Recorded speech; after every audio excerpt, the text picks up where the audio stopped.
This above all, to thine own self be true, and it must follow, as the night the day, thou canst not then be false to any man. In Shakespeare's Hamlet, this is the parting advice Polonius gives to his son Laertes before he departs to university. We still hear different iterations of this advice today, with countless self-help gurus telling us you only need to be true to yourself or figure out who you are in order to live a contented life. On closer examination, though, this quote is pure irony. Polonius, the same man who proceeds to send someone to spy on his son as he pursues his studies, is the most duplicitous and fake character in the play. He is a man whose entire persona is carefully calculated and moderated depending on who he's talking to. Within the context of this often remembered quote, he's also just a plain hypocrite, because his words are empty of any sincerity at all. So it's a bit of a testament to Shakespeare's enormous wit that this quote is still going round as a self-help mantra today. But if Shakespeare didn't simply want us to take away the message, "To thine own self be true," what was he conveying in this drawn-out speech? Well, maybe he was making a much more profound point about identity, that given the ways that so much of social life relies on performance, the very notion of chasing after our true self should be rethought. Rather, perhaps we can find a degree of freedom in embracing our multiple selves, in realizing that our very sense of identity is so fluid and ever-changing that it might be better not to know ourselves at all. This is a scary concept to get your head around, but essentially often our very sense of self, of who we are, is partially constructed through limitations that we place on who we can be. We do tend to essentialize and prescribe not only others around us but ourselves, which in turn dictates the sorts of actions we feel we can and can't perform.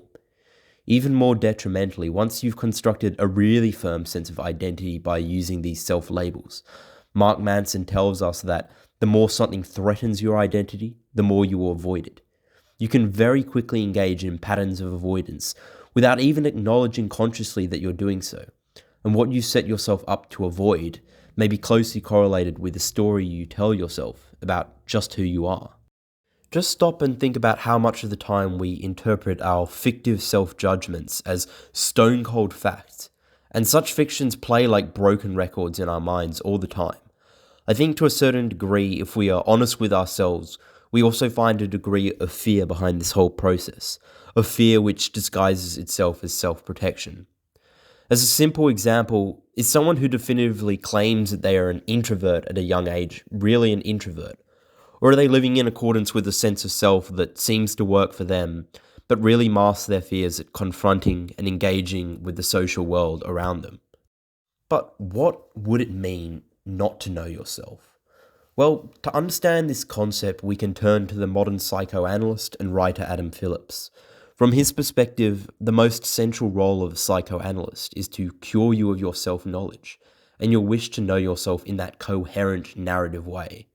In other words, we must learn to positively change our relationship with the unknown, such that we can recover and embrace things that may provide us great pleasure, but seem outside the scope of our present sense of identity. Phillips also articulates that in telling yourself a very rigid story of who you are, you're also implicitly telling yourself a story of who you are not, and lamenting who you could have been. This attitude for him is a toxic outgrowth of a modern addiction to alternatives, which in turn creates an underlying sense of grief and anger at our inability to have lived out these other lives and seemingly distant alternatives. As Phillips so artfully puts it, don't be tyrannized by the part of yourself that's only interested in elsewhere.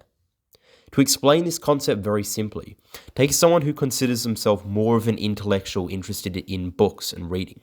Whilst comfortable with that side of their life and what it gives them, each day they might secretly wish that they were also more athletic, which over time generates an underlying sense of grief and self-doubt. Moreover, this person might unconsciously treat that story as dogma, as an unquestioned truth, rather than an interpretation or story that they're telling themselves. But Adam Phillips again tells us that wishing can betray a really problematic need to know. A need to know not only ourselves but our relationship with the world in a structured way. For him, wishing is always too knowing. When we wish, we are too convinced of our pleasures, too certain that we know what we want. In other words, we can very quickly be misled by our sense that we can definitively chart out what we need to be happy. If only we knew what it is that makes us tick. Finally, what would this attitude of not knowing yourself mean for our everyday lives? Well, I don't think it would necessarily mean having a prolonged existential crisis, although that might be a reasonable response at first. It would mean transforming the very conversations you tended to have with yourself. As much as possible, when you start to engage in self-criticism, try to be a little more curious and imaginative towards where that self-criticism comes from. For example, does it speak to an aspect of yourself you might genuinely wish to explore but have closed off for fear of self-punishment? Similarly, wherever you find these unquestioned assertions about yourself that you feel might be holding you back, you can experiment with slowly peeling back the layers by consciously acting in different ways and choosing different paths. Think also about whether you can label yourself in more generalized terms, because the more and more narrow your forms of self-identification become, the more you'll only be able to think of yourself and your potential in those same narrow terms. Most importantly, I think it would mean slowly halting the forms of character assassination that our self-judgment often leads to, and leading a life based more on not knowing and acting anyway, as Mark Manson puts it. That's not an easy process. In fact, it's possibly something that would require many years of dedication, or would otherwise be a lifelong project, a way of living that is more of an ideal than anything else, but it's something for us all to aspire to, and a different way to conceive of our lives that might take the pressure off knowing yourself.